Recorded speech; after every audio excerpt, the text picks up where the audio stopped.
मी आणि माझ्या कुटुंबियावर लावलेले जे आरोप आहेत हे निकालच खोटे आहेत।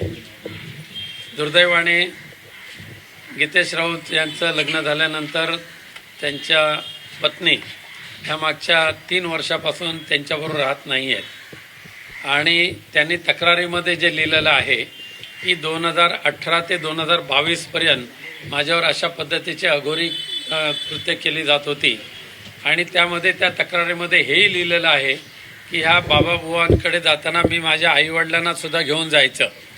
मग आईवडील जर तिच्याबरोबर होते आणि 2018 आणि 22 ह्या कालावधीमध्ये जर असे प्रकार होत होते तर ताबडतोब त्यांनी तक्रार का केली नाही? त्याला कोणी अडवलं होतं? त्यांच्यावर कोणी बंधन घातलं होतं? आज 2026 आहे, म्हणजे 22 साली किंवा 2018 ते 2022च्या दरम्यान झालेले हे जे काय असे जे प्रकार आहेत त्याची तक्रार ते 2026मध्ये करतायत। यामुळे दिसून येते की याच्या पाठीमागे काहीतरी काळेबेरं आहे आणि हे सगळे गैरप्रकार होत असताना त्याने स्वतः तक्रारीमध्ये लिहिलेलं आहे की त्या प्रत्येक वेळेला माझे आई वडील माझ्याबरोबर असायचे आणि मग आईवडिलांच्या संरक्षणामध्ये असणारी गिरिजा तिला त्याच वेळेला ह्या अघोरी प्रकाराच्या विरुद्ध आवाज उठवण्याची संधी होती किंवा तक्रार करण्याची संधी होती, परंतु त्यांनी 26पर्यंत हे का दाबून ठेवलं हा विषय आहे। पण त्याचं खरं कारण असं आहे की आता गिरिजा राऊत यांनी DVची सूट फाईल केलेली आहे गेल्या महिन्यामध्ये आणि त्याच्यापूर्वीसुद्धा आमचे वकील आणि त्यांचे वकील यांनी ह्यामध्ये तडजोड करावी DVमध्ये यासाठी काही बैठका घेतल्या होत्या। पहिल्या बैठकीमध्ये तिने 5 करोड रुपये मागितले आणि 3 रूमचा घर मागितलं, 3 रूम किचन फ्लॅट, त्याचबरोबर ॲटोमॅटिक गाडी मागितली आणि तो फ्लॅटसुद्धा विथ टेरेस फ्लॅट असायला पाहिजे अशा पद्धतीची मागणी केली। दरमहा 2 लाख रुपये त्याशिवाय खर्चाला मिळाले पाहिजे अशी मागणी केली होती। आम्ही ती मान्य केली नाही। मग त्यानंतर पुन्हा तिने DVचं जे नोटीस दिलेले आहे आत्ता हे माझ्या हातात आहे ते, ह्या DVच्या नोटीसमध्ये 20D प्रमाणे कौटुंबिक हिंसाचार वगैरे ते काय नोटीस दिली, त्याच्यामध्ये आर्थिक अनुतोष रक्कम रुपये दरमहा 5 लाख, तसेच कायमस्वरूपी आर्थिक अनुतोष रक्कम 10 करोड देण्याबाबतचे निर्णय सामनेवाला यांनी द्यावे। त्याचबरोबर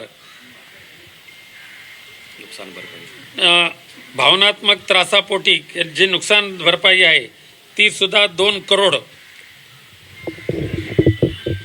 2च ना 2 म्हणजे 10 करोड अधिक 2 करोड 12 करोड आणि मागे एक आहे अजून एक 50 लाख कसलं तरी आहे।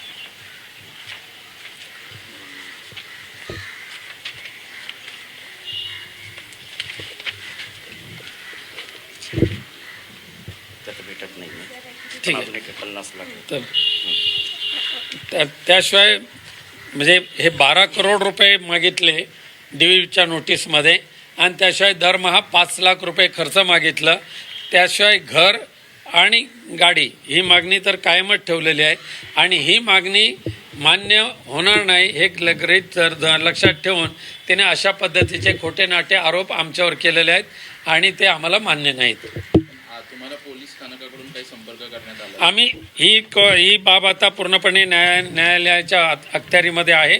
आम्ही सुद्धा न्यायालयामध्ये गेलेलो आहोत। कापूरवाडी पोलीस स्थानकातल्या अधिकाऱ्यांशी बोलणं झालं, ते म्हणतात की राऊत कुटुंब आम्हाला संपर्क आम्ही करतोय परंतु आम्हाला प्रतिसाद देत नाही। आम्ही इथेच राहिला आहोत आणि ठाण्याच्या सेशन कोर्टामध्ये आमची त्याच्याविरुद्ध जी आम्ही केस दाखल केलेली आहे त्याची नोटीस आम्ही कापूरबावडी पोलीस स्टेशनला बजावलेली आहे। पण अघोरी प्रथा अंधश्रद्धा अशा प्रकारचे देखील आरोप नाही, अघोरीच्या संदर्भातल्या उपचाराचं आम्ही पूर्णपणे खंडन करतो। आम्हाला ते मान्यच नाही, आम्ही त्या पंथातलेच नाही आहोत। पण तिने जे नोटीस दिलेले आहे त्या नोटीसमध्येच हे लिहिलेलं आहे की हे प्रकार होत असताना माझ्याबरोबर माझे आई वडील असायचे, हे एवढं स्पष्ट तिने तिच्या तक्रारीमध्ये लिहिलेलं आहे मग आईवडील असताना तिने अघोरी प्रकार आईवडिलांनी कसे सहन केले, हे सगळे प्रश्न आहेत. त्याचे उत्तर आम्ही न्यायालयामध्ये देऊच. न्यायालयामध्ये आता आमची 23 तारीख आहे. नक्कीच न्यायदेवता आम्हाला यावर न्याय देईल अशी मला खात्री आहे. धन्यवाद. सर एक हिंदी में फक्त ब्रीफ करा सर, जो केस आपके ऊपर दर्ज हुआ है उसके बारे में क्या कहेंगे? ये केस सरासर झूठा केस है, झूठा इल्ज़ाम हमारे ऊपर लगा गया है. दुर्भाग्य से जिस तरीके से केस की है उस केस में उन्होंने लिखा है कि 2018 से 2022 तक हमारे ऊपर बाबागिरी का ऐसा प्रयोग किया जा रहा था, और उस वक्त जब जब बाबा के पास जाते थे तब तक मेरी माँ और मेरे पिताजी मेरे साथ रहते थे. जब उनकी पिताजी और उनकी माँ उनके साथ रहते थे तो बाबागिरी के खिलाफ उन्होंने शिकायत क्यों नहीं की, ये मेरा पहला सवाल तो रहेगा. साथ साथ में 2022 के बाद आज 2026 है, ये 4 वर्ष तक इसके बारे में आपने शिकायत क्यों नहीं की, ये भी एक बहुत बड़ा प्रश्न हो सकता है. लेकिन इसका उत्तर एक है कि उन्होंने जो डीवी फाइल किया है, यानी उनके साथ जब डिस्कशन हमारे एडवोकेट का चालू था तभी पहली बार उन्होंने एडवोकेट के पास 5 करोड़ रुपए की मांग की. 5 करोड़ प्लस 2 लाख पर मंथ किया था. 3 बेडरूम किचन का एक फ्लैट मांगा था, गार्डन विद टेरेस गार्डन के साथ. फिर साथ साथ में ऑटोमेटिक कार की मांग की थी, वो हमने मंजूर नहीं की. तो उसके बाद अभी जो ये डीवी आया है, कुठे आहे ते दाखव. 34 पेज नंबर. अभी जो है डीवी है, फ्रेश डीवी, इस डीवी में